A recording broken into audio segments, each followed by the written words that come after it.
What is up, everyone? Welcome into the Fight HQ podcast as we're here to break down UFC Vegas 82 goes down tomorrow afternoon inside the UFC Apex. Lock time will be 2 p.m. Eastern time. Main card will start 5 p.m. Eastern time. Of course, I am Jason Floyd. That is the fighter, Pete Rogers Jr. here to talk about everything going on with the UFC. Also, we got a Bellator card. I will tell you there is one underdog that I do like tonight on the Bellator card. We'll get into that as the show goes on. Also, I will tell you this right now. I know there was already a question in Discord about PrizePicks. There's two plays on PrizePicks for the UFC card that really stick out to me above anywhere else, and well, they're on the takedown prop side, so we'll talk about that as we go on. Of course, as always, appreciate everyone tuning in. Of course, be sure to hit that thumbs up button, subscribe to the channel if you're not subscribed to us here on YouTube, or if you listen to us on the podcasting platforms, be sure to give us a rating and review. And if you listen to us just on the podcasting platforms, hop over to that YouTube channel, just hit that thumbs up, hit that subscribe. That'll really help us out a lot. And also, do want to send a special thanks out to everyone who's been taking advantage of that offer Stochastic has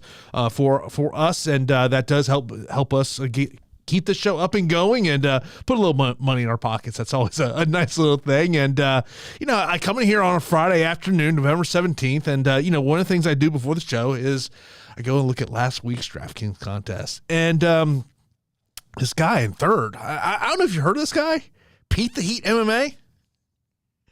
Yes, sir. I told you, bro. We're riding a really hot hand right now. And what's up, everybody? So happy to have you guys here. Last week's card was amazing. Jason and I differed on plenty of fights, but you could see how certain matchups could have gone either way. I was very lucky enough to go 12-0-1 last week, so it was a very, very good card for me. And Nazim Sadikov, my mom was screaming at the TV just because my mom likes to get into the fights. And my mom was like, "You dope, you let him off the hook." And he totally did. He totally let him off the hook and let him back into the fight. And then it was disappointing after just dominating and getting that 10-8 round, or what should have been a 10-8 round. I will say that last week's card was awesome. And, being different from everybody else is important, especially when you can back it up with fight film, trust in your gut, ownership, all the tools that Stochastic has for everybody associated with the MMA product. And it's okay. Just like build a set of lineups, listen to Jason, listen to me, and also trusting your gut. Because I tell you what, depending on the week, man, we got hot hands, and I'm hoping to continue, riding that hot hand right here. It's been a hell of a stretch for me, and I'm definitely different than a lot of people coming into this week, and basically reflecting into the ownership. I'm seeing how like the masses are liking certain people that I'm not necessarily too fond of. Yeah, I mean, great call last week on Diego Lopez where he was able to go out there, and Jessica Andrade, man, I was talking about this on my show yesterday, and I said, while she's a former champion, when you look at the two major upsets, statistically with the betting odds from last week, I'm like, Jessica Andrade is probably the bigger upset. Yeah, oh, absolutely. And that's where recency bias, can really influence a line. It can start getting behind a hype machine, and it could also cloud your judgment. And it's really tough to back a fighter who's, winless in their past 3 fights, because it's just, you don't know. Are they completely gone from the sport? Are they, what's their confidence like? There's so many X factors that you have to take into consideration. My gut was that physicality is a real thing in women's MMA. And when she was able to shrug off some of Mackenzie Dern's takedown attempts and then force her to stand and trade, despite the development in Mackenzie Dern's game, I still felt like she's a fish out of water outside of the big moments in the Angela Hill fight. And that was on full display last week, where Mackenzie Dern looked terrible on the feet, closing eyes and just kind of flailing around. But, I mean, you got a crazy power puncher in Jessica Andrade, who is taking out some of the elite competition within the division and ranked a lot higher. So, it's just how MMA is, man. You know what I mean? Like, you're going to have these tests along the way with your career. Do you pass them? I don't know. It's a gut check, and it's also just a skill check too to see where you're at. And congratulations to the two people that took down first place with a tie, had the same exact lineup.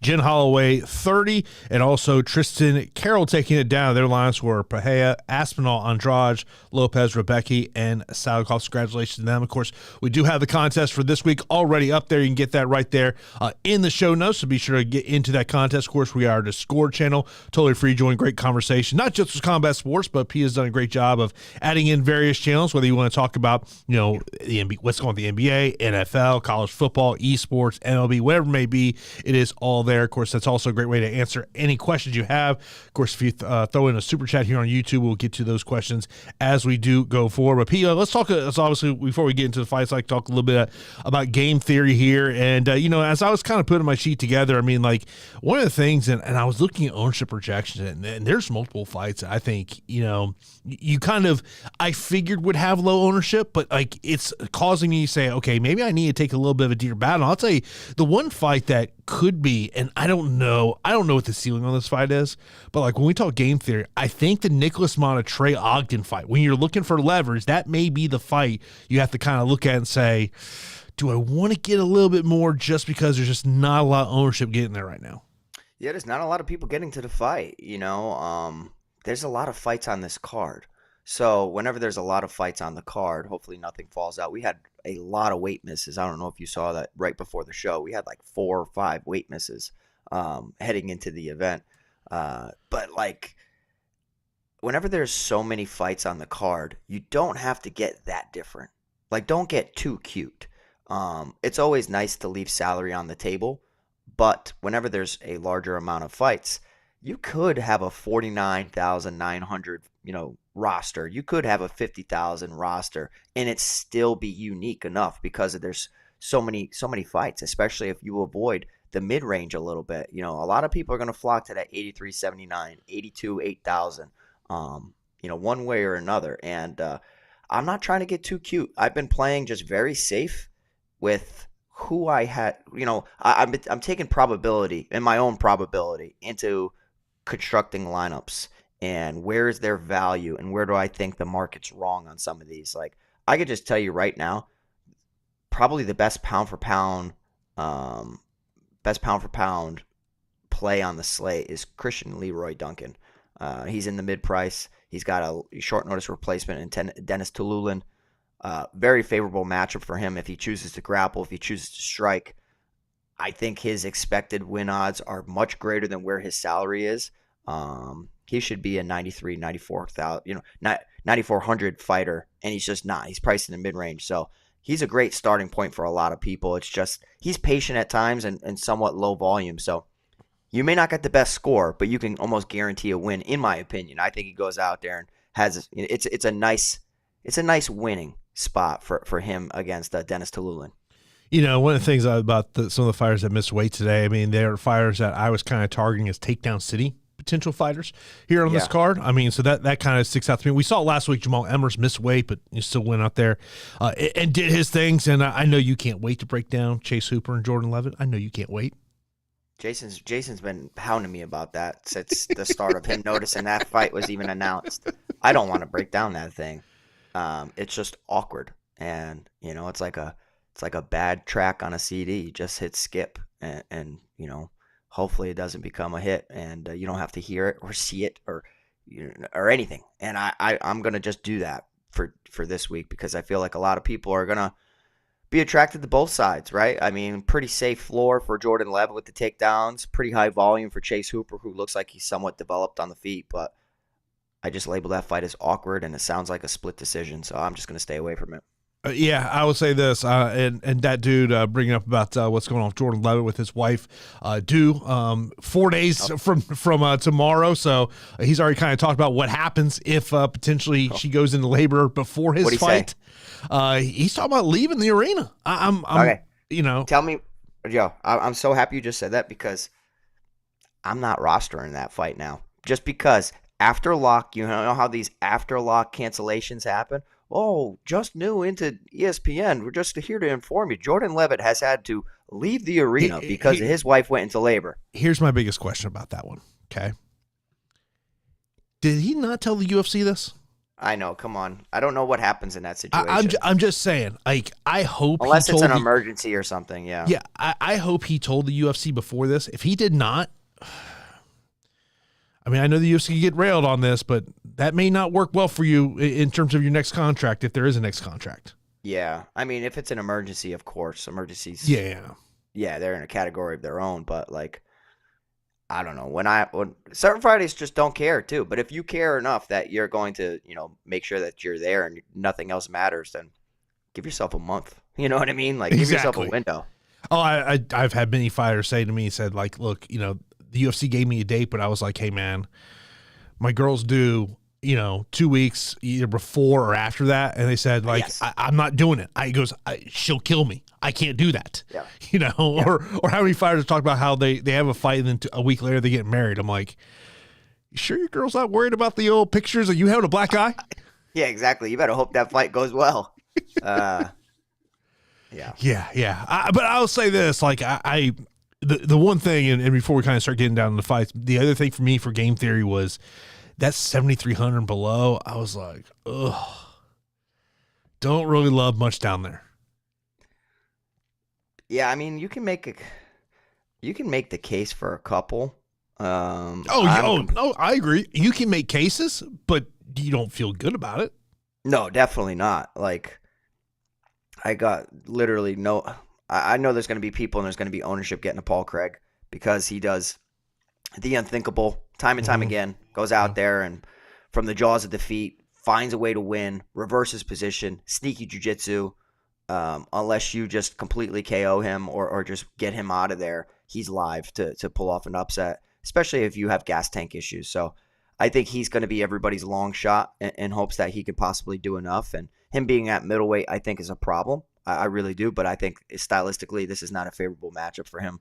But yeah, you got a couple options, a couple fighters stepping up in competition, seeing how they're going to do, like a Luana Pinheiro against Amanda Ribas. I think that's too much too soon personally, but it is women's MMA, and she does have some pop against a susceptible chin on Amanda Ribas in women's MMA that could be competitive. So Jake Matthews, stud, tons of damage on his body, and there's a couple others. I'm not going to spoil it, but there is somebody under that 7,300 range that I actually like a lot more than the market, and hopefully I'm onto something. Yeah. There are definitely, there are some. I'm interested to see kind of if the Duncan ownership ends up being ultimately higher than what it is. Of course, that's a fight that went through a late change there. So I'll just say this: I hope we do not have any changes right before lock because I'll be on an airplane at that time. So my lives will be screwed if we have one or multiple changes. But let's get right into it. Of course, we got the main event: Brandon Allen taking on Paul Craig. Brandon Allen a minus 425 betting favorite, plus 325 for Paul Craig. Brandon Allen is 9,400 on DK, 23 on FanDuel, and Craig is 6,800 on DK and $14 on FanDuel. And Pete, I look at this fight and you see the boom bust possibility with Paul Craig because we know what he can do, but it's one of those fights, and I try not to overanalyze this too much. Like, it's very clear to me who the better martial artist is. Yeah, absolutely. I don't find it a necessity for roster construction. Some weeks I absolutely hammer home that you have to have a fight. I don't think you need to. I mean, granted, there's 14 fights. There's plenty of ways to get unique. There's plenty of ways to get 600 points. Do I think that Brandon Allen scores well? I do. I think that he is the rightful favorite. He has the better striking, and it's from the legs up. He's not just a guy that throws hands. He throws solid kicks, good elbows, good knees, just go overall solid Muay Thai. He is the better wrestler in this situation against Paul Craig, who's an excellent and sneaky jiu-jitsu artist. But I'm not in love with Paul Craig's takedowns, and it's something that I've been saying for a really long time. And you guys know that I have been backing Paul Craig in multiple fights. I picked him against Andre Muniz. I picked him against Nikita Krylov. I like him in certain matchups. This is one where I think Brendan Allen just kind of is better in every department. And Brendan Allen, I think, can defend anything that Paul Craig throws at him and make him pay. I think that if he does end up in a ground position, Brendan Allen's going to have the higher motor, okay? And I think he's going to push a faster pace. and ultimately it's going to lead to either a KO or a submission win for Brendan Allen. I don't expect this to go 25 minutes. We have seen Paul Craig get submitted in the past. He's an excellent offensive submission artist, but I do think that Brendan Allen is just the better mixed martial artist here. The one thing I can say negatively about Brendan Allen is that somewhat suspect chin at times. We've seen him get hurt countless times. Chris Curtis, Sean Strickland. There is some wear and tear and wear and tear on the body of Brendan Allen for how young he is in the sport. But I just think that his fight IQ is a little bit better than Paul Craig's too. So I'm going to go with Brendan Allen 9,400. I think he scores probably between 85 and 105. Anything more than that would be somewhat of a surprise. But there's other options that I just like a little bit better. If it does go long, we'll see. We'll see how either combatant take the fight. But it's a Brendan Allen inside the distance play for me. Yeah, I'm with you there. Inside distance is where I want to go there. And I was actually, I mentioned on my show yesterday, one of my best bets for this one is Brendan Allen wins by TKO KO, just because I just don't think he's going to play jiu-jitsu. By the way, they had the ceremonial stare downs. Yeah. Oscar Willis tweets out the video of these two guys staring down. Brendan Allen's comment to Paul Craig, bro, just bring that same energy tomorrow. Don't be pulling guard. Yeah, he's going to pull guard. But that's where, some weirdness about it. Paul Craig initiates a takedown, realizes, that Brendan Allen has, good defense, very strong, falls to his back. Now you don't have Brendan Allen getting awarded the takedown, gets the top control though, which could, like little things like that make the difference in a GPP. So that's why I'm fine with going elsewhere. I'm also fine attacking the Brendan Allen side, just because I do think it's a pretty safe fight for him and a nice little step in maturity within his career. Yeah, over at PrizePicks, don't really love any of the props on Brendan Allen. Stiffness strikes 30.5, fight time 7.5, and his fantasy score is 117.5. If I was going to attack any of those three props, it would probably be the fantasy score. That'd probably go there, but I really don't love any of the props over there. And one of the comments in the YouTube chat was, Paul Craig is pure boom, no bust. Yeah, look, he's like, Paul Craig's like a heavyweight. Either he's getting you 115 points or he's getting you 15. Yeah. I feel like there's no middle ground. Yeah, I like Paul Craig. He's made me a lot of money. But I just don't think this is the matchup for him. If you get aggressive, you prioritize main event, co-main event underdogs, this could work out really well for you because I think Brendan Allen is going to be very, very popular. But I think it's justified. Co-main event, of course, in the welterweight division is going to be Michael Morales taking on Jake Matthews. Matthews is a plus 250 betting underdog, minus 310 for Morales. Morales is 9,100 on DK, $19 on FanDuel. Matthews, 7,100 on DK, and $12 on FanDuel. It's interesting you just bring up that comment because I was thinking about this earlier today, and you talk about it every week on the show is looking at prioritizing those underdogs in the main event, co-main event, and I was like, God, I really don't love either one of these underdogs. Yeah, I don't either. Not this week. Other weeks I do. I'm surprised this is the co-main event, but when I look at the rest of the card, I'm like, what else would have been there? For me personally, it'd probably be Jonathan Pearce, Joanderson, Brito. But I think the name of Jake Matthews probably holds the most value on the rest of the card. So it does make sense, and it's a nice little spot for Michael Morales to possibly shine. I think the hands are a big danger for Jake Matthews. His durability is in question because he's been hurt countless times. He does not deal well with power. And even Darius Flowers in their previous bout was having success. And that was a guy I had literally no hopes of doing anything to Jake Matthews. And Jake Matthews just kind of has to dig himself out of a hole every now and again.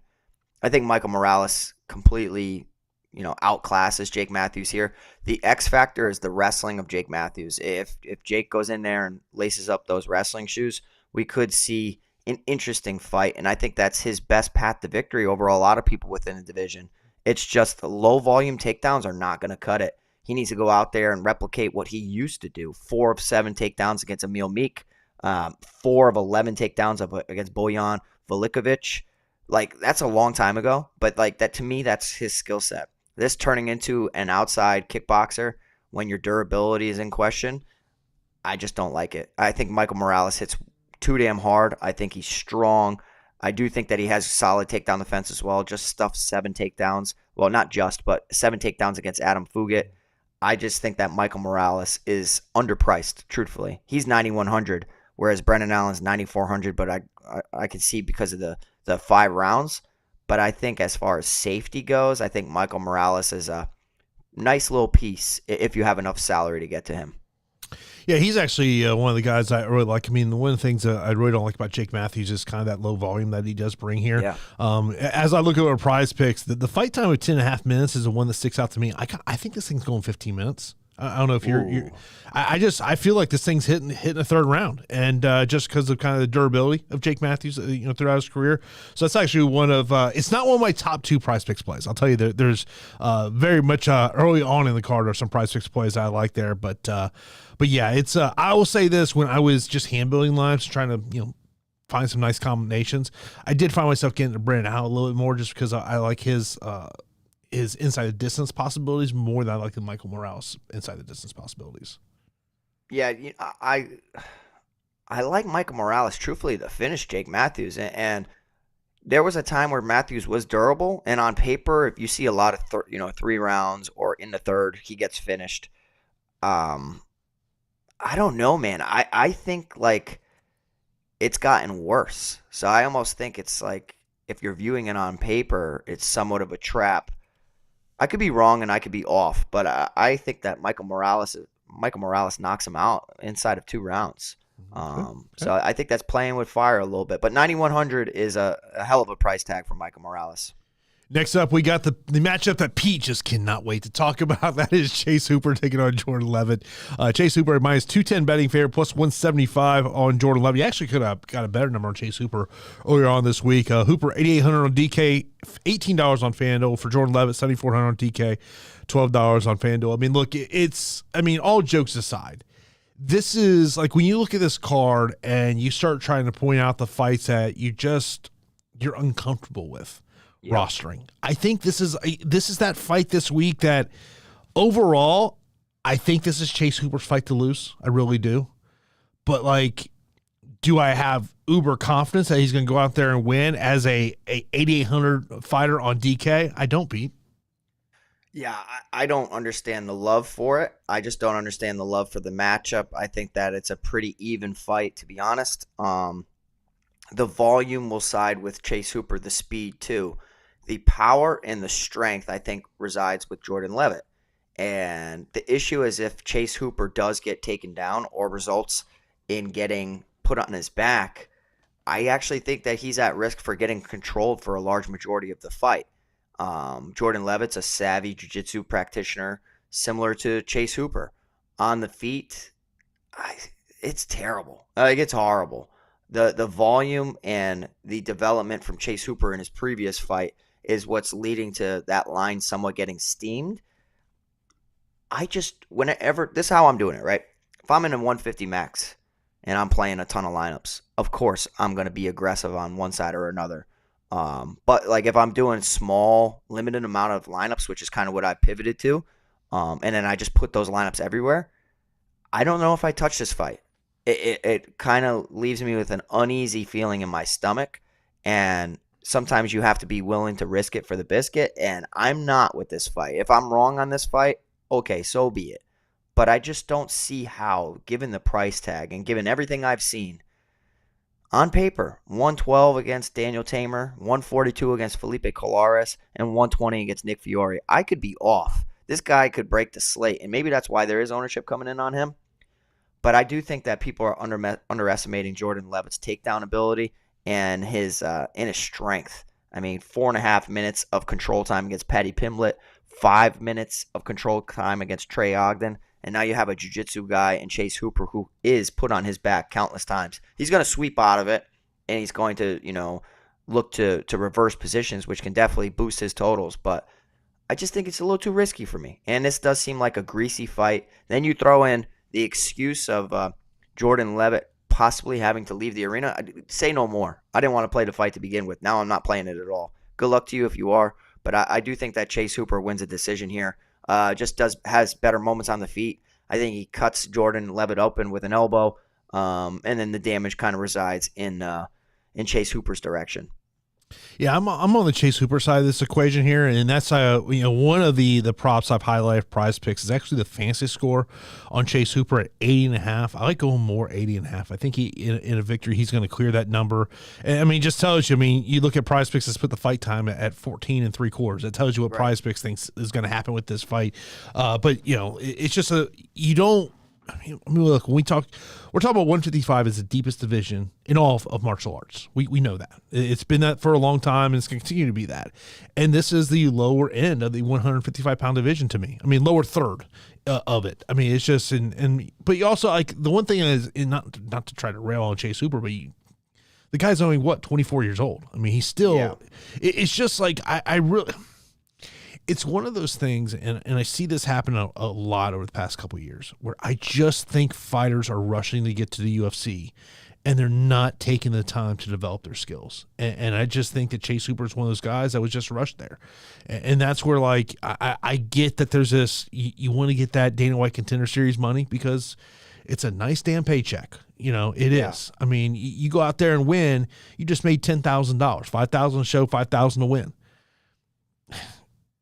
Go find me a guy on the regional scene that's making $10,000 a fight. Yeah, it's not very rare. I think the issue, and I fought in Bellator. I've never fought in the UFC or Dana White's Contender Series. But what I can say is a goal to me and how I view it is I don't hold as much value for people that make it into the UFC in 2023. I hold value in people that can stay in the UFC for a while because we see all these short notice and last minute replacements. They get their shot and then they're 1 or 2 and done. Like, you do a favor, like you take a terrible matchup, you take a couple terrible matchups and you're out of there. So I don't know, man. Like, to me, it was never about getting to the UFC. Is if you do get in the UFC, can you stay there? Can you stay within a big promotion? And to me, that's what I hold value in. And it's hard to do. It's one of the hardest things to do in the sport of mixed martial arts, of course, and just in all sports in general. But that's kind of my mindset in 2023 because we've seen all sorts of fighters that UFC level competition is not what it used to be, in my opinion. There's just too many people on the roster. Yeah, I mean, look, me and you've had this conversation. It's about no matter what your skill set is, whether you're a wrestler, you're a striker, a grappler, whatever it may be, it's about finding those right matchups to put yourself in a good position. And there's sometimes I see, especially on the regional scene, and I'll see someone that particularly that I know, and I know what their skill set is. And I'll see the matchup and I'll go, man, why'd you take that fight? Like, that's not, it's about having those people to guide your career in the right way. And there's sometimes some fighters get in the UFC, I just go, oh, man, it's not really a good position. Let's move over. Next up, we got a matchup where we got a 9-1 betting favorite, Payton Talbott, taking on Nick Aguirre. Aguirre plus 550. He's $6,700 on DK, $8 on FanDuel. Payton Talbott is $9,500 on DK, $22 on FanDuel, Pete. Yeah, so, I mean, you have two young guys, right? And two young guys, sometimes you shouldn't have a line this overblown. In Payton Talbott against Nick Aguirre. Nick Aguirre coming in here, off a Dan Argueta short notice fight where he got completely dominated. Nick Aguirre is a solid, tricky grappler. Payton Talbott's a legitimate prospect, in my opinion. Legitimate prospect. I think this kid is so talented, and as long as he stays in MMA, he can be successful. He's already talked kind of like, fighting doesn't define him. It's just something he does. So I think that's an interesting way to look at your career and everything. But everything I'm seeing for this kid, Jason, I got a good eye for it. All right, and I'm gonna, raise my victory flag with Tom Aspinall just doing it. And I've been backing Tom Aspinall since, the very first UFC fight and saying this guy has championship aspirations. Said the same thing about Hamza Chimaev. I don't know if I hold Payton Talbott to the same type of degree, but I think he's really, really, really damn good. The pace that he pushes breaks his opponents. The volume he possesses is crazy. He's going to outwork everybody in there. If you think that you're just going to go in there and stand with him, you're going to hit 3-4 to 1. The diverse combinations, the just mixing it up to the head and the body. He does not discriminate. He's going to attack you to the body, and he's going to just find openings everywhere. I really like this kid, Jason. I'm being serious. I really like this kid. This kid's got like star vibes to me. He really has like star vibes to me. He's been taken down, on the regional scene, and that's clearly what Nick Aguirre needs to do in this matchup. So long shot underdog Nick Aguirre, could he do enough even in a loss? I just don't think so in a loss because there's 14 fights. I think you need 6 winners this week. But Payton Talbott, I think he's my favorite 9,000 option. And if other people are going elsewhere just because they don't know about the kid, I understand it's a hefty price tag. Does a first round finish probably come? I say a second round finish, but up until that second round finish, there's going to be, he might throw 200 significant strikes and could get a couple knockdowns. The kid's pace is ridiculous. And I like him here at 9,500. He's one of my most confident plays on the slate. He is my most confident play on the slate. And I just really like him. So if the masses are going away from him because of the price tag, because of his age, whatever it is, I'd rather be early than late. So give me Payton Talbot here at 9,500. He might be in almost all my lineups. Yeah, if you look over on PrizePicks, we have 2 props up on him. Fight time, 9 3/4. Also, that fantasy score of 114.5. If he starts getting those knockdowns like Pete's just talking there, that 114.5, that may be something that he absolutely slays over there. Next up, we got a female matchup. Amanda Ribas taking on Luana Pinheiro. Pinheiro is a plus 200 betting underdog, minus 245 for Ribas. Ribas 9,000 on DK, $19 on FanDuel. And for Luna, she is 7,200 on DK and $11 on FanDuel, Pete. Yeah, I just think this is a big step up in competition for Luana Pinheiro. I just don't see how it's going to happen. I mean, her previous bout against Michelle Waterson, it was close. It was close. A lot of people didn't think that she won that fight.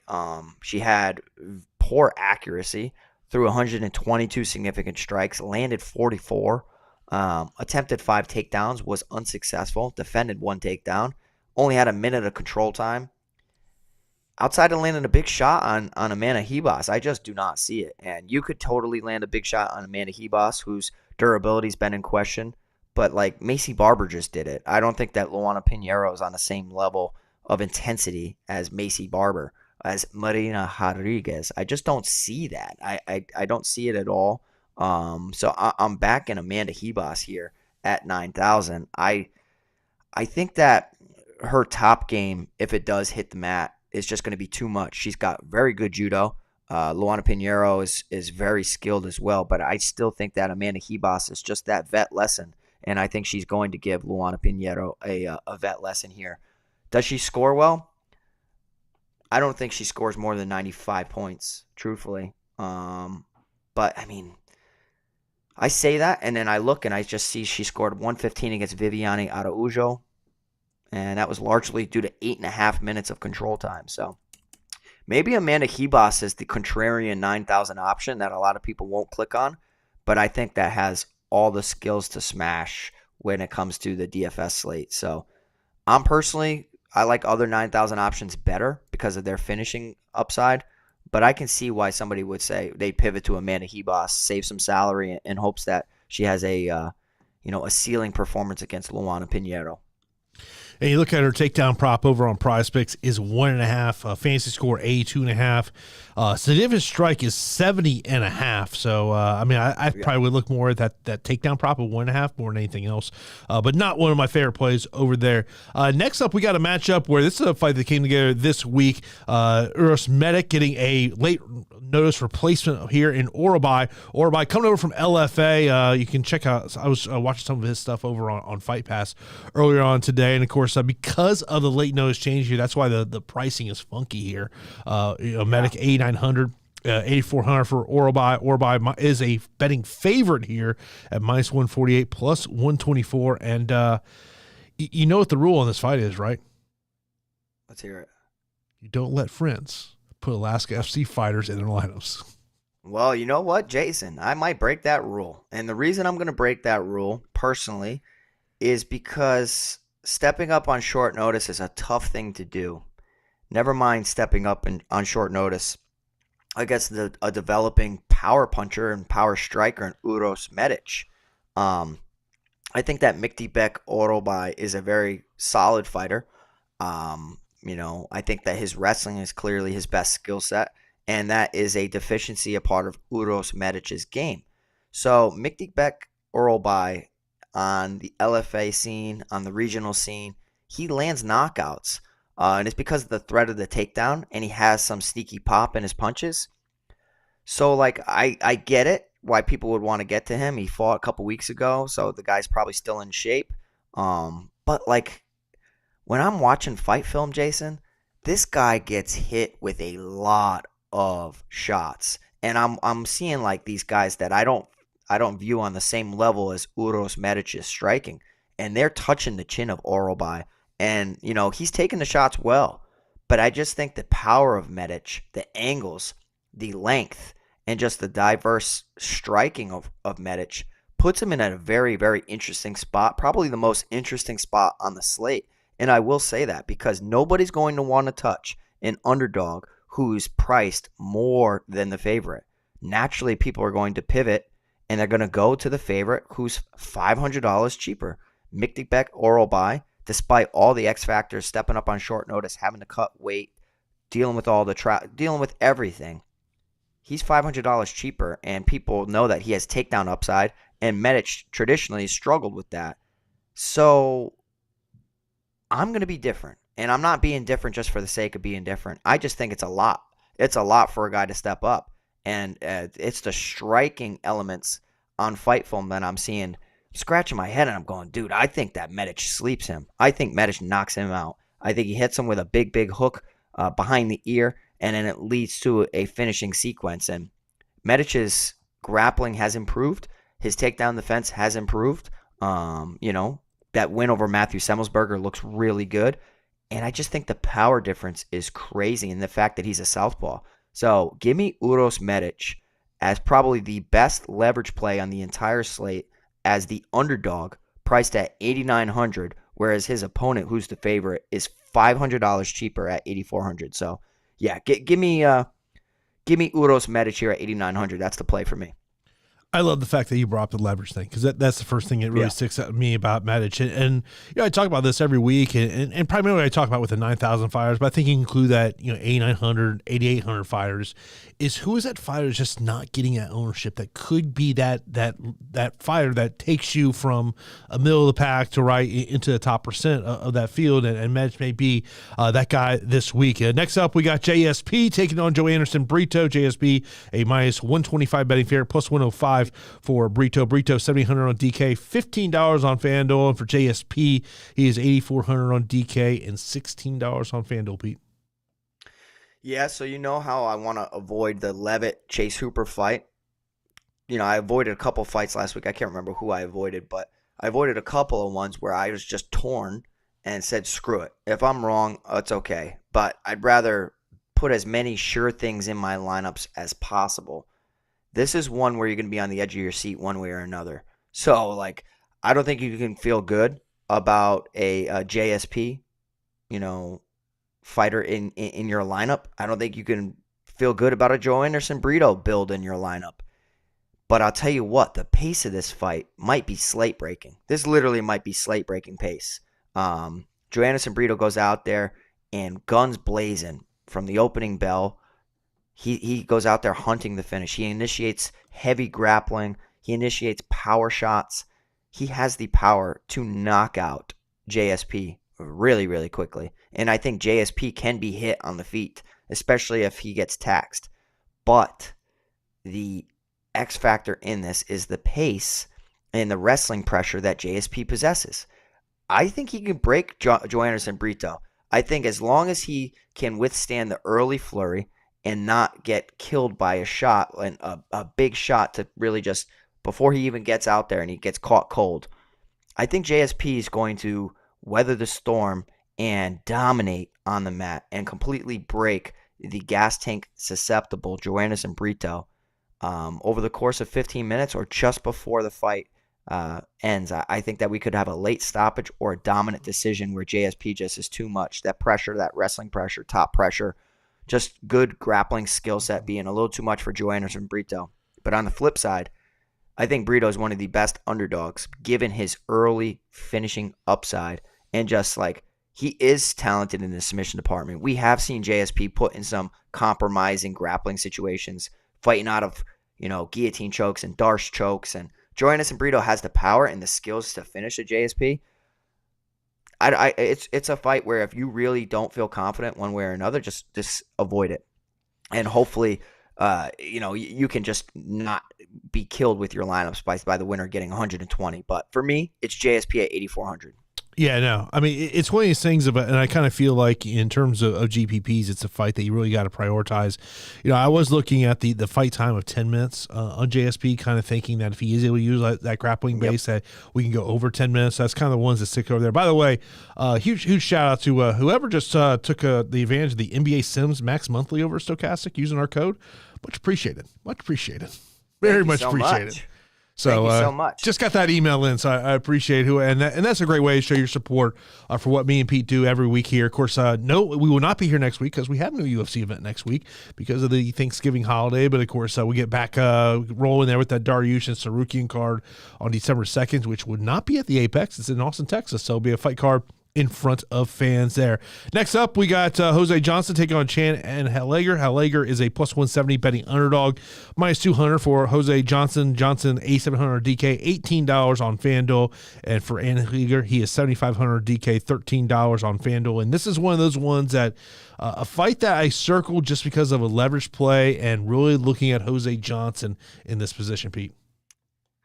I think Jose Johnson is going to be really popular. And I think on paper, when you look at everything, the metrics, he's huge in comparison to Chad Anheliger here. I might be on an island this week, Jason. I think I am on an island. And I'm okay with it. I personally think that so much ownership and the money is going to be on Jose Johnson, and I think it's a trap. The reason I think it's a trap is, yes, he has a massive 7.5, whatever it is, reach advantage over Chad Anheliger. He has good straight punches. He has good power. His best attribute is outstriking people from the outside and knocking them out. Chad Anheliger has not been knocked out. Chad Anheliger has been submitted like 4 or 5 times within his career, but a lot of that is early on within his career. He's really rounded out his jiu-jitsu and focused on it, and being a fellow gym owner, he's spreading his knowledge and he's teaching people. And I tell you what, man, it levels you up. Once you become an instructor or a head coach, it really levels you up, especially when you understand what needs to be going through into a fight camp.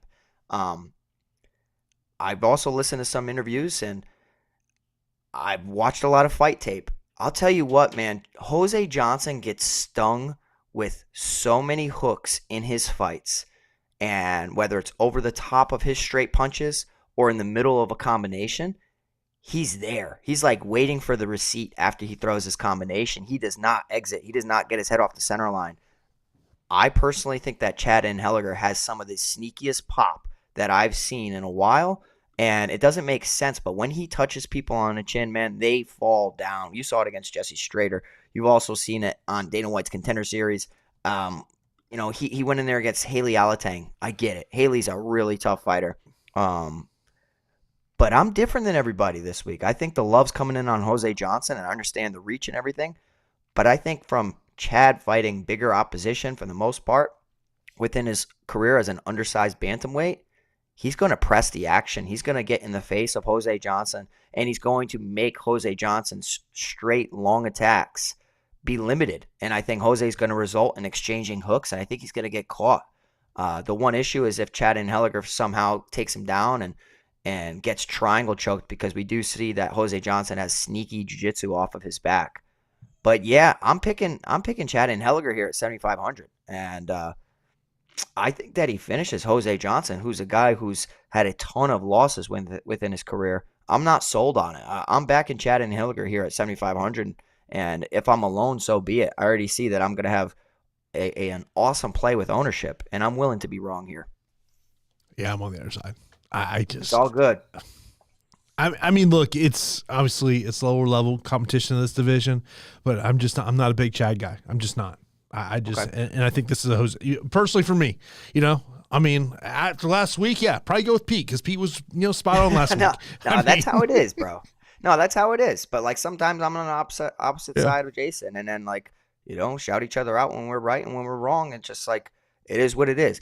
I'm just telling you from the fight film I'm seeing, I see Jose Johnson get stung with hooks, and then his legs kind of go out from him a little bit. He maintains his composure, but Mana Martinez planted him with a straight right hand and knocked him out relatively easy. And if Chad Anheliger has one thing, he's got sneaky pop. Yeah.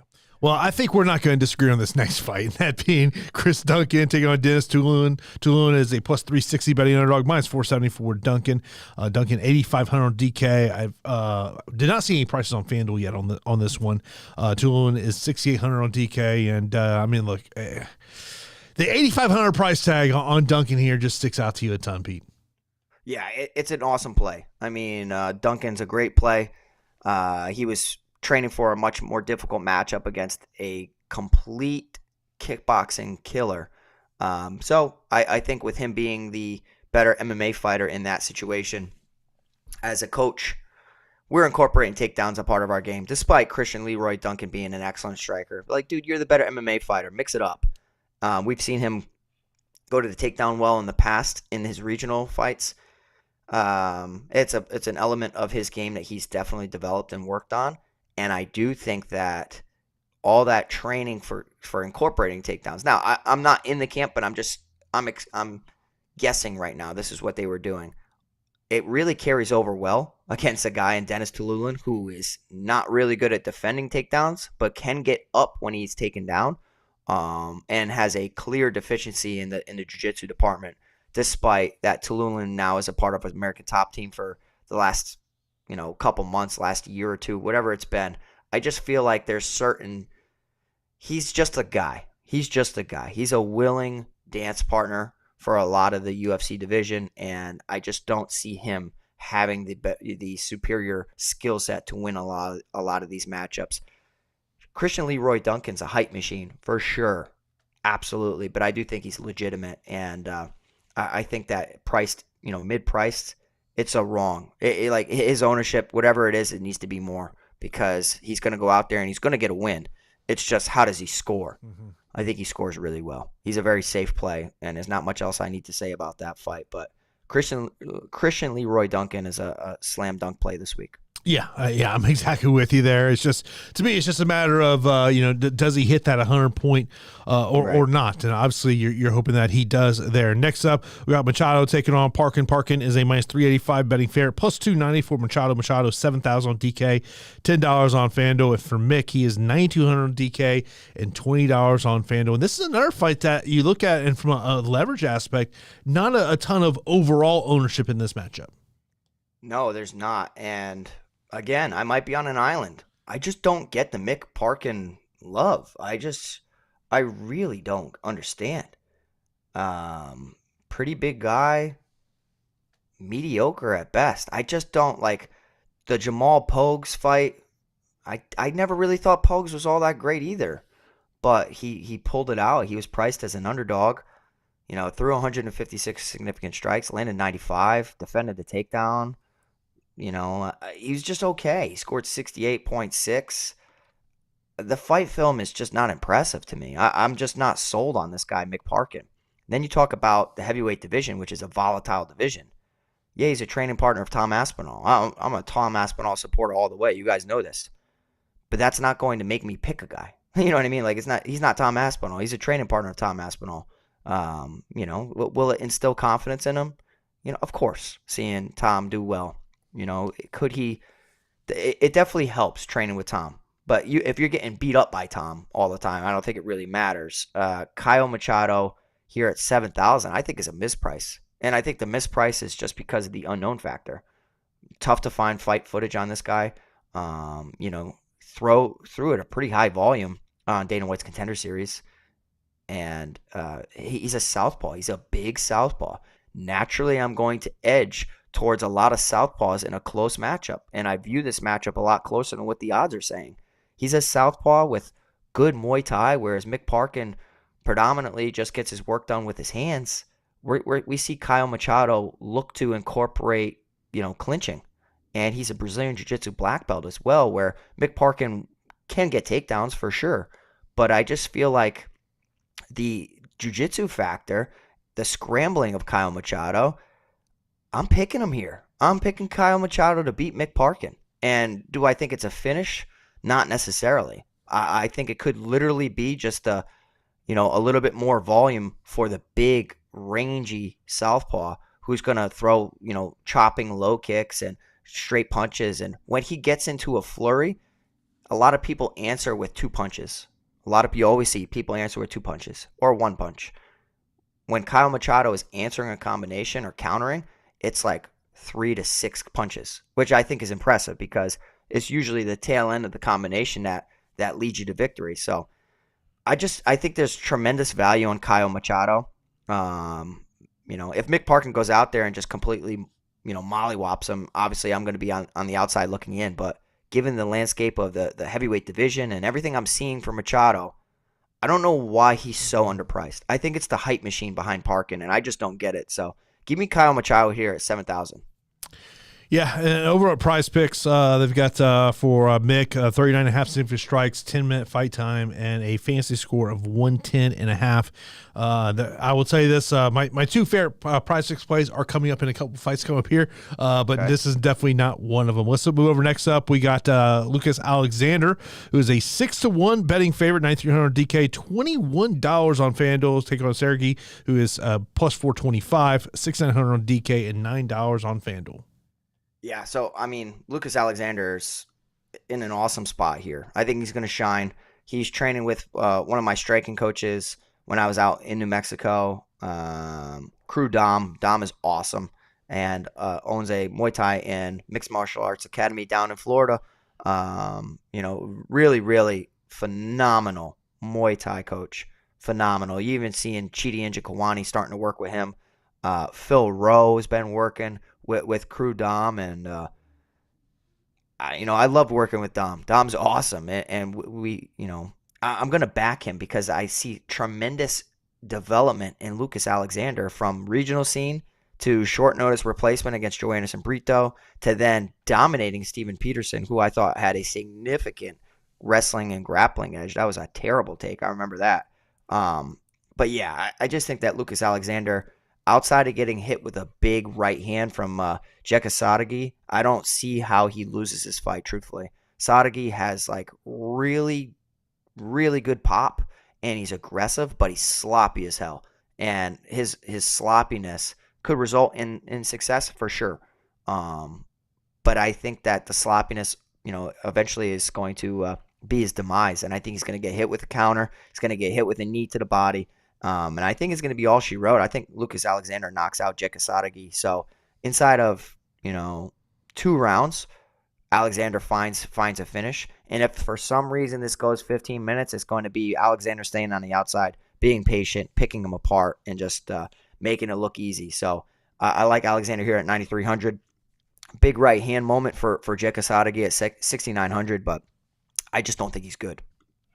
Yeah, I'm with you there. Lucas Alexander, who, by the way, was one of the fighters that missed weight. I've not seen an update. Yeah. I'll look and see if anything has come out on that one. Next up, we got a female matchup. Pudilova taking on Perez. Perez is a minus 185 betting fair, plus 155 for Pudilova. Pudilova, she's 7,600 on DK, $13 on FanDuel. Ailin Perez, she's 8,600 on DK, $17 on FanDuel, and she was one of the fighters who missed weight. Yeah, she was one of the fighters that missed weight. In women's MMA, I think a weight miss needs to be looked at and seen okay, was she terrible on the scale? I didn't think that she was bad on the scale. I think she just kind of miscalculated. I also think it's more difficult for women to predict their weight week to week, month to month. And I think that Ailin Perez, with the tremendous wrestling upside she has, the fact that even though it's a half a pound or a pound and a half, whatever it was, I think that, it needs to tilt in her favor because I like her wrestling and her top control to begin with. Now you're saying she's going to be the bigger fighter come fight night. Anyways, I like it. I like her here at 8,600. The one worry anytime somebody misses weight is how's that cardio look in round 3 if it touches the 3rd round.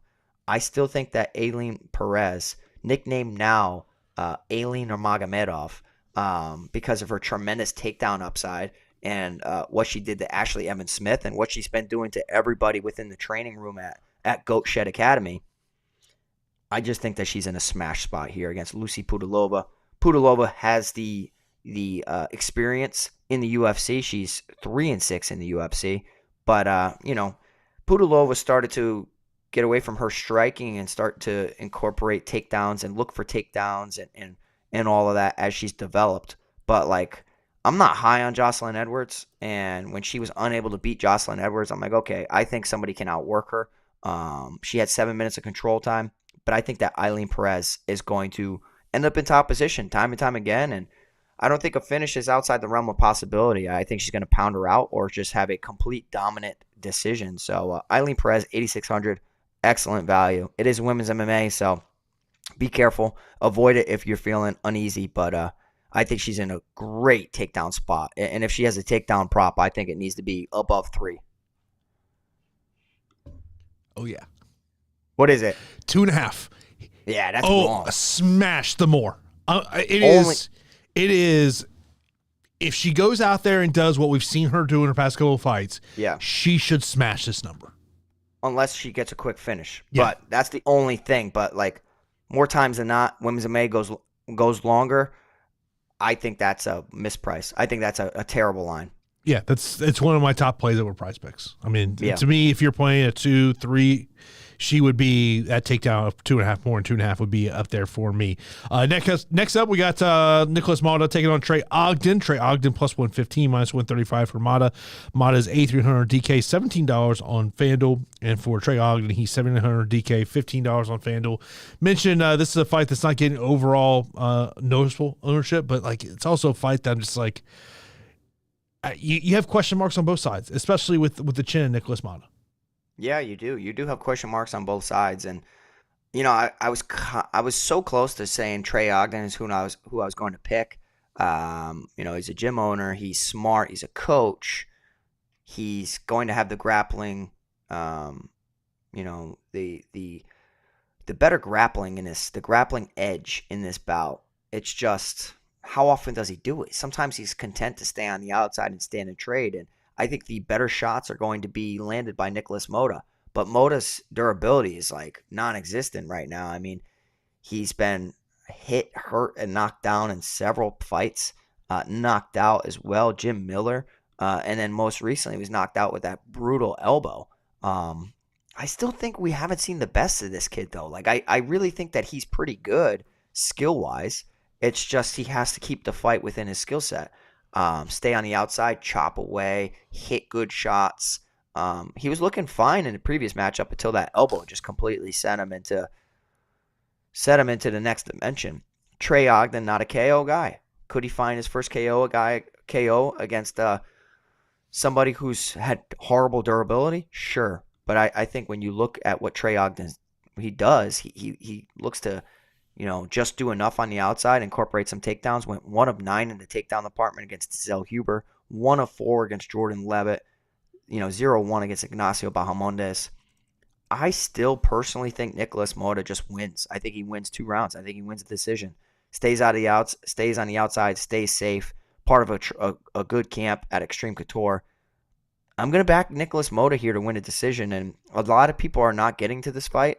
I'm going to be a person who does not get to this fight a lot, but if you feel different than me, this probably is one of the fights that could, completely turn the slate upside down. Yeah, to me, it's one of those fights with where we're seeing ownership that if you're in the bigger GPPs, that to me is, and if you're not, a mass enter, maybe you put maybe you're a single bull player, maybe you only put say 10 limes in. To me, this is what, if you're, let's just say you're putting 3 limes in the bigger GPPs, like one of your lineups, look at this fight, because it is going to be a way to get different than the field. I mean, look, I'm not saying it's a fight that I'd love to get over 100 points in terms of the winner, Pete, but it's just more of looking at it from a game theory aspect of how do I get different from the field if, I'm getting into the big DraftKings contest and I'm not putting in 150 lines to compete, with the people who are doing that, who are getting to all the combinations. Right, exactly. And you see combinations all the time where you had the right side. Like, you had probably a more confident fighter win the bout. Say he scored 84 points. But then the winner of this uneasy fight scores like 85.6, and then that 1.6 is the difference between first place and fifth place. You know what I mean? So it's like, don't be afraid to get different, especially in a volatile sport of MMA. Next up, our first fight of the matchup, another fighter who missed weight, Rafael Estevan taking on Charles Johnson. Johnson plus 125, minus 150 for Estevan. Estevan $8,200 on DK, $16 on FanDuel. For Johnson, he is $8,000. He is also $16 on FanDuel, Pete. Yeah, so I say you have to read into the weight misses. And Estevan, prior to the weight miss, probably going to be one of the most popular plays on the slate. Has tremendous takedown upside against a guy in Charles Johnson who's good at getting taken down, but he's also good at getting back to his feet. I don't think Charles Johnson has done himself any favors trying to be a company guy, taking a short notice fight against Ode Osborne in Thailand. I mean, it was a split decision defeat, but I thought he should have won that fight if he went out there with the correct game plan and maybe full preparation. Cody Durden never really got going. Just, Durden's an exceptional wrestler with good control. But like, if I tell you these numbers, it is impressive. 14 takedowns defended against Muhammad Mokaev, 7 takedowns defended against Ode Osborne, and 7 against Cody Durden. He gets controlled for a good amount of a fight. And then it's almost like the same story every fight. Has to work himself back into every round, whereas his opponents are usually the better minute winners. So this is a risky proposition. Rafael Estevan, when I was looking at him on a scale, though, I didn't think he looked good. So all weight misses aren't created equal, and I think that the weight miss of Esteban as a flyweight, I don't know, it's a little interesting, and the body language, it was like defeated body language, like he had a really bad weight cut. It happens. Early on, I think the same upside is there for him. I think, within the first, round and a half, he has exactly what we're looking for a takedown guy against a susceptible fighter in Charles Johnson. The issue, though, is that like from the second half of the fight till the final bell, that it could be an epic collapse cardio wise. Like, it could get bad, and it could get really bad, especially as you starts to get desperate. I'm picking Charles Johnson here at 8,000, and that was somewhat of a surprise for me. And it's not just because of the weight miss. I do think that he can defend takedowns decently well. But it's not even – he gets taken down and he gets controlled or put in bad spots. But Estevan's so eager to the ground and pound. I think the ground and pound allows the space for Charles Johnson to work back to his feet. He's not necessarily a control-oriented grappler in Estevan as he is like hunting for the finish. And I think Charles Johnson's really tough to get out of there. So give me Charles Johnson at 8,000 to win a decision in a very greasy fight. It's almost like a live betting situation. Estevan's going to take him down early. Charles Johnson's going to get hit like plus 200 or something like that. And then I'm going to live bet him. And then I hope that he comes back and he wins the bout, because that's what I'm expecting to happen. My other favorite play on PrizePicks, more than 2.5 takedowns for Estevan. Yep. Look, Charles Johnson just gets taken down. He gets right back up. That's why, in this matchup, if you tell me this thing hits 15 minutes, I feel very confident he will get at least 3 takedowns. Yeah. And you could be right and I can be right. He gets the 3 and then he just gets dominated the second half of the fight. You know what I mean? So, Charles Johnson, it's a tough stylistic fight, but he seems to constantly do this to himself every fight, accepting fights against grapplers. Let's move into our straight-up fight picks here. Of course, these are non-DFS, non-betting related. Main event, I would go with the favorite, Brendan Allen. Give me Michael Morales. Chase Hooper.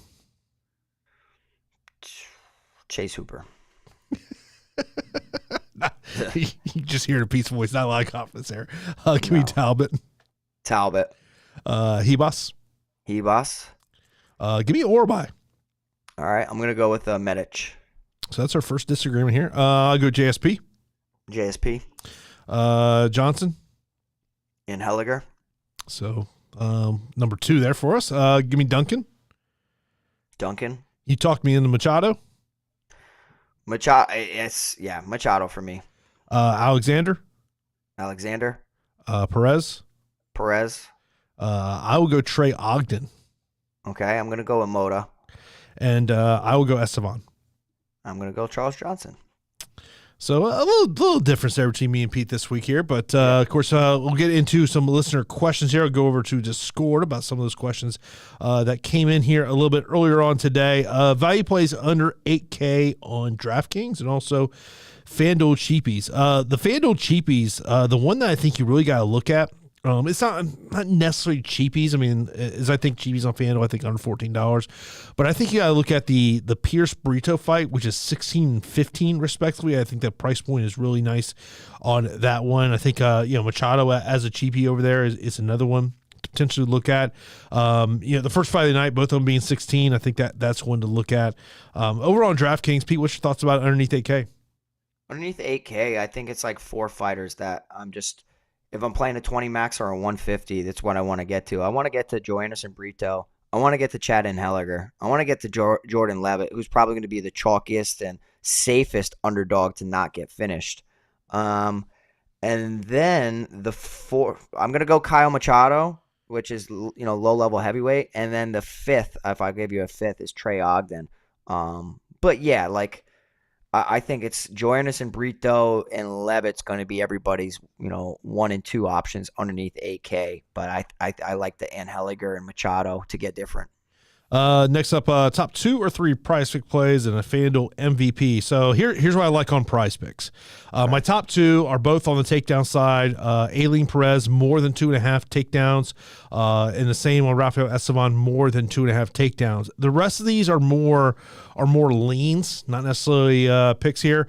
More than 86.5 fantasy score on Jose Johnson. More than 10 fight time minutes on Jonathan Pearce. More than 80.5 fantasy score on Chase Hooper, and more than 10.5 fight time minutes on Michael Morales. So those are kind of what I like over there. What's Christian Leroy Duncan's salary on FanDuel? I have not seen one.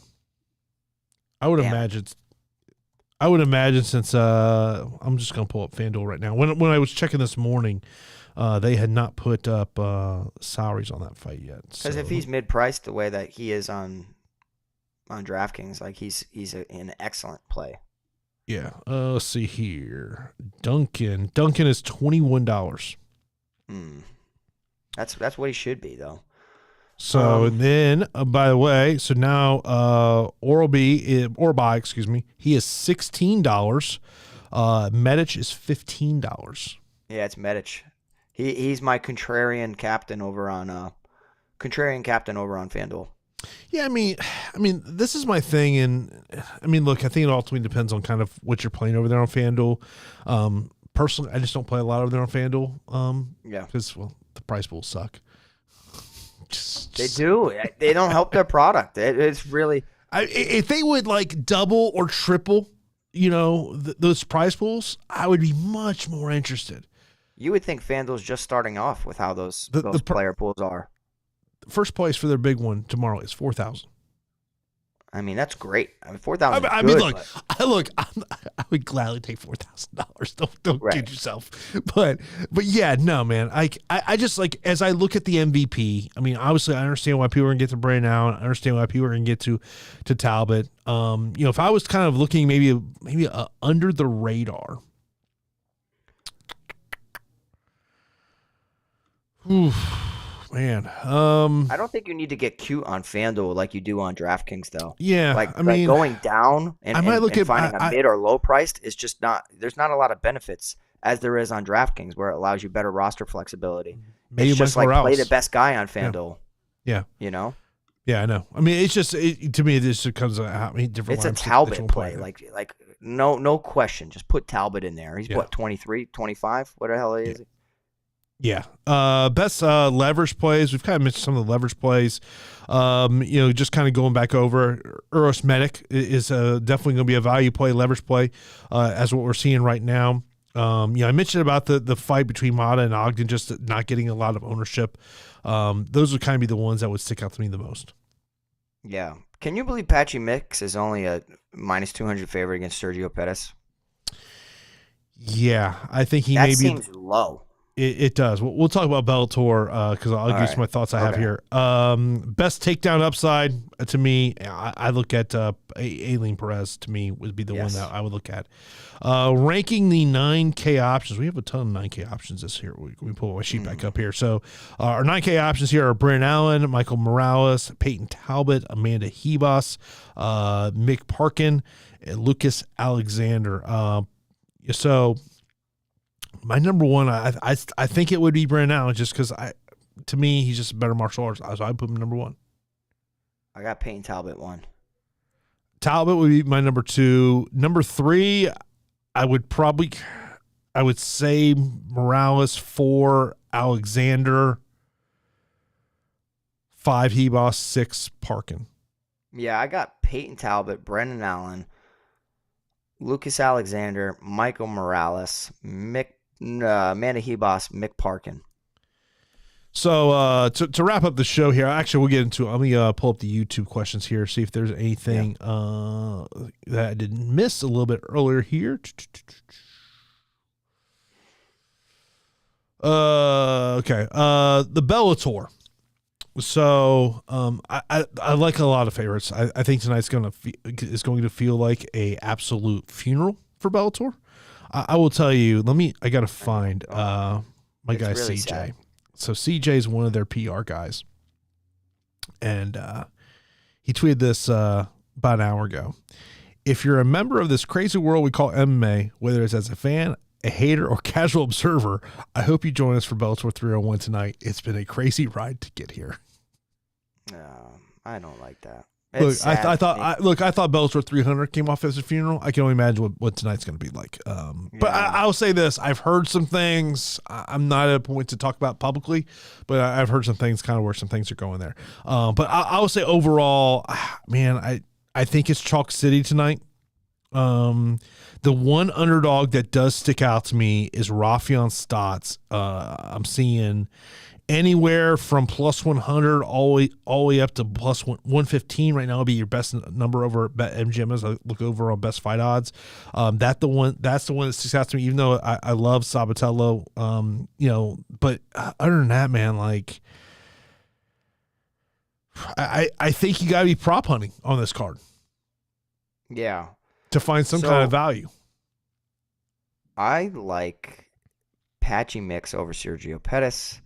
I'm going to root for Rafion Stotts. I think what's interesting is the number on Sidney Outlaw over AJ McKee. Like, I think AJ McKee's really good, but I think Sidney Outlaw's wrestling and grappling is so damn good. It's almost like Jeremy Kennedy underappreciated, where people just sleep on what he can do to people. And we see AJ McKee get taken down, but then, like, he submitted Darian Caldwell with, like, a non-existent neck crank. Like, that's not a real sub. Yeah. I think the number's huge on Sidney Outlaw, and I'll probably throw small money at it, even though I do think McKee's really good and might knock him out. Marcelo Gomes, a guy that's constantly underappreciated and finds a way to win because of his heavy hands and good jiu-jitsu. Outside of that, you got Archie Colgan going to go out there and put on a show, and I'm excited. Like, I want to see it, but I'm sad. Also, something to note, if you are betting this one here tonight, Shelby and Patricky, that is a 5-round fight because it's a lightweight Grand Prix. Who knows what the hell's going on with this lightweight Grand Prix? You got Usman Nurmagomedov is now suspended 6 months by the California Commission. He failed his fight night drug test because of a prescription had a banned substance in it, did not get a TUE for that, so he's out 6 months, and Bellator has not said what they're going to do. Oh, God. Of course. What a bad look. I will tell you, here was the bad look, and I really didn't pay attention, but I saw some pictures. The fact that when they did the stare downs this week and Scott Coker wasn't there, that was pretty much, to me, a sign about what the future is there.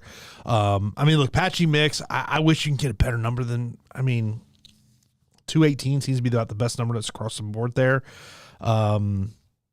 If you sat there and took Sergio, I don't mind that one. But that's a really good bantamweight fight. I think Amosov just... I think Amosov may be the best 170 in the world. I think it's just like it's a tough fight for Sergio Pettis. I think he's just going to be out-muscled. Like, I really do. And I think Patchy Mix, to to win via submission is like very, very likely. So plus 200, I think, makes a ton of sense. I think he's going to rear naked choke him. Look, I mean, if you just want to be crazy, I'm just doing the math here. You know, we know what the Bellator prelims are like. Yeah. So I'm just doing a parlay here. If every favorite on the prelims, what kind of odds can I get here? Let's see here. You should, do it inside the distance for every favorite. Yeah.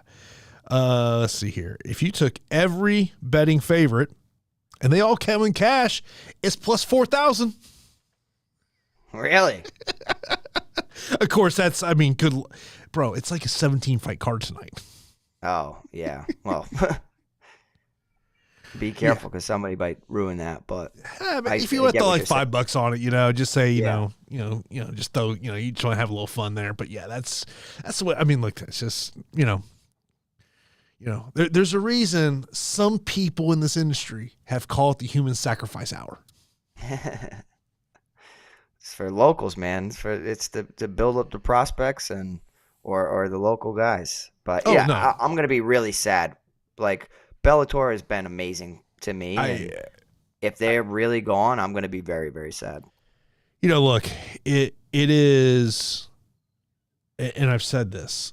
I think as a fight fan, we're potentially going to get some fights that we could not have seen under the current situation. Mm-hmm. But I think at the end of the day, it's not great for a lot of fighters. And we have seen Bellator really trim their roster over the last 3 or 4 months. If you've really noticed, they've been doing a lot of 15, 16, 17, 18 fight cards. Yeah. And clearly it's about getting fighters to fights. And there's a lot of rumblings out there. If this PFL deal ultimately does happen, what the PFL will do, there's various rumblings out there of what's going to happen. But I think at the end of the day, it is for the upper end of the Bellator roster, it's probably a good thing.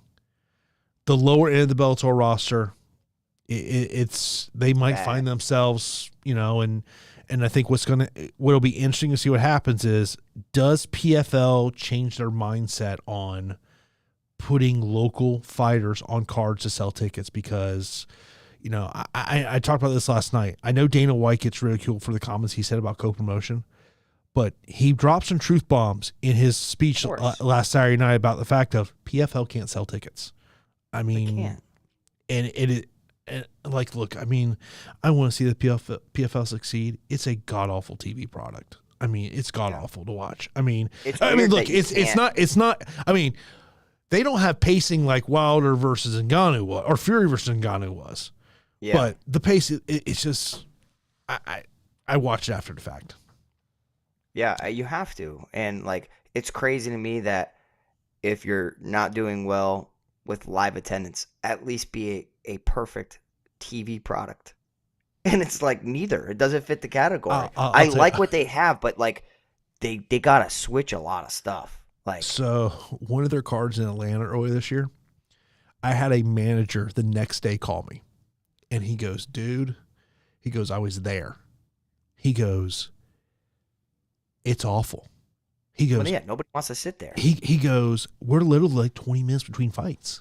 And he goes, I'm sitting there going, you got people in this building. He goes, not a lot of people. He goes, so you got people in this building. They want to see fights.